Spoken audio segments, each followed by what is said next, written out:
Hello family, welcome to another mini blog. ಇವತ್ತು ನಾವು ಬಿಸಿ ಬಿಸಿಯಾಗಿ ಕುಚ್ಚಲಕ್ಕಿ ಅನ್ನ ವಿತ್ ಕಾಯಿ ಚಟ್ನಿ ಹೇಗೆ ಮಾಡೋದು ಅಂತ ನೋಡುವ. ಮೊದಲಿಗೆ ಒಂದು ಕುಕ್ಕರಲ್ಲಿ ನೀರು ಬಿಸಿಗಿಡಬೇಕು. ನಂತರ 1 ಗ್ಲಾಸ್ ಕುಚ್ಚಲಕ್ಕಿ ಅಥವಾ ಕೆಂಪಕ್ಕಿ ಕೂಡ ಅಂತಾರೆ, ಅದನ್ನು ಚೆನ್ನಾಗಿ 3-4 ಸಲ ತೊಳೆದು ನೀರು ಕಾದ್ಮೇಲೆ ಕುಕ್ಕರ್ಗೆ ಹಾಕಿ 5-8 ವಿಷಲ್ನ ಕೂಗಿಸ್ಬೇಕು.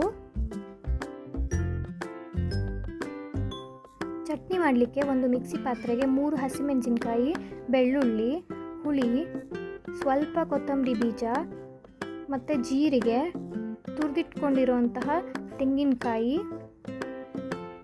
ರುಚಿಗೆ ತಕ್ಕಷ್ಟು ಉಪ್ಪು ಹಾಕಿ ರುಬ್ಕೊಂಡ್ರೆ ಚಟ್ನಿ ರೆಡಿ ಆಗ್ತದೆ.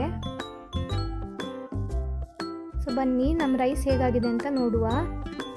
ವಾವ್, ಬರ್ಸ ಬರ್ನಗ ಇಂಚ ಬೆಚ್ಚ ಬೆಚ್ಚ ಗಂಜಿದೊಟ್ಟುಗು ತಾರ ಇದ ಚಟ್ನಿ ಇತ್ತಂಡ ಯಾವ ಏತು ಸೋ ಕಾಪುಂಡತ್ತ ಉಂಡ್ರೆಗ್ ಅತ್ತೆ